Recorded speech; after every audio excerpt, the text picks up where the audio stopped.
Les enseignants de l'école primaire publique de Bazumpa, dans l'arrondissement de Pao, commune de Ouida, surabondés d'élèves. Cette situation inquiète la plupart des parents d'élèves, dont cet enseignant à la retraite. C'est difficile pour un enseignant de prendre 80, 100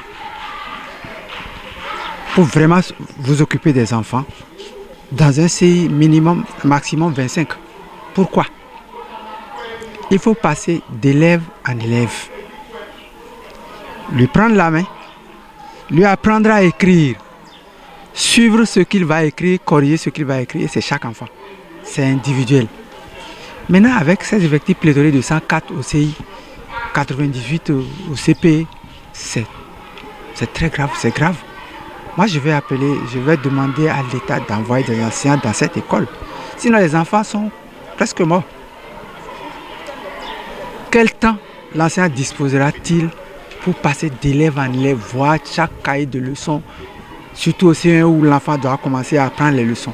Lui apprendre à apprendre les leçons individuellement. Mais c'est difficile.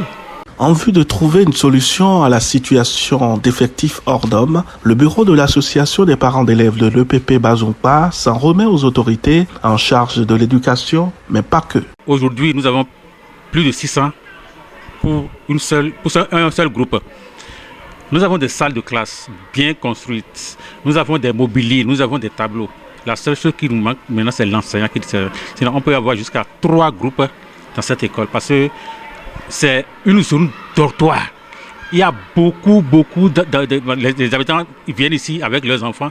Donc cette année, on n'a pas pu prendre les enfants parce que l'effectif est déjà pléthorique.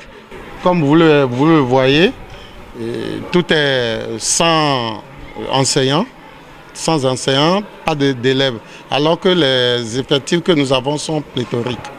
Nous avons des classes qui sont jusqu'à 152, 130, 120.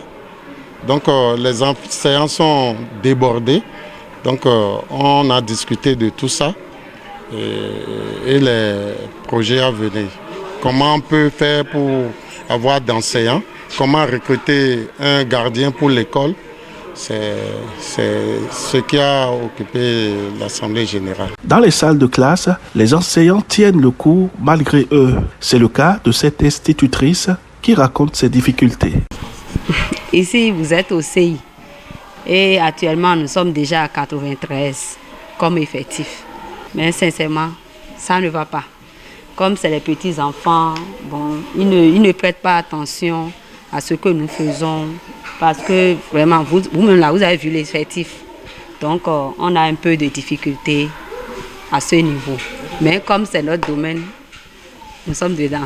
C'est les enseignants qui nous manquent. S'il y a enseignants maintenant là, vraiment, je pense qu'avec ça, ça peut aller.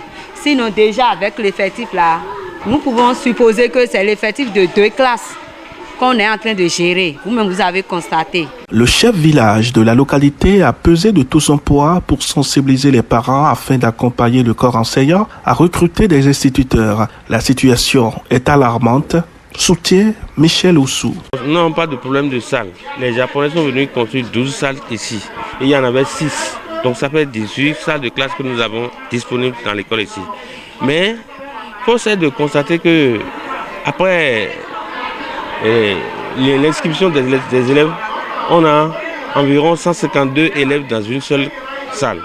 Ça pose un problème de manque d'enseignants. C'est ça qui est créé ici. Donc nous sommes en train d'expliquer aux parents d'élèves pour qu'ils s'organisent, pour qu'on puisse prendre des enseignants vacataires pour compléter l'effectif qu'il y a dans l'école. L'école dispose d'infrastructures et de mobilier, reconnaît la directrice de l'EPP Bazumpa qui plaide pour l'extension de l'école. Nous avons les modules qu'il faut, nous avons assez de tables, bancs, tout est prêt pour qu'on puisse avoir une autre école. Mais pour le moment, nous n'avons qu'un seul groupe. Si vraiment l'État peut nous aider à ouvrir le second groupe, ce serait bien.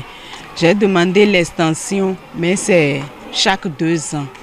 L'année prochaine, je crois que par la grâce de Dieu, l'État nous aidera à avoir les deux écoles. Nous voudrons un nouveau groupe en plus. Au lieu d'une scission, comme nous avons déjà ce qu'il faut, nous voulons un autre groupe carrément. Parce que les effectifs sont vraiment pléthoriques dans les classes. 153 dans une salle, c'est trop. Les problèmes varient d'une école à une autre. Certains établissements publics de la commune ne disposent pas d'infrastructures ni de mobilier.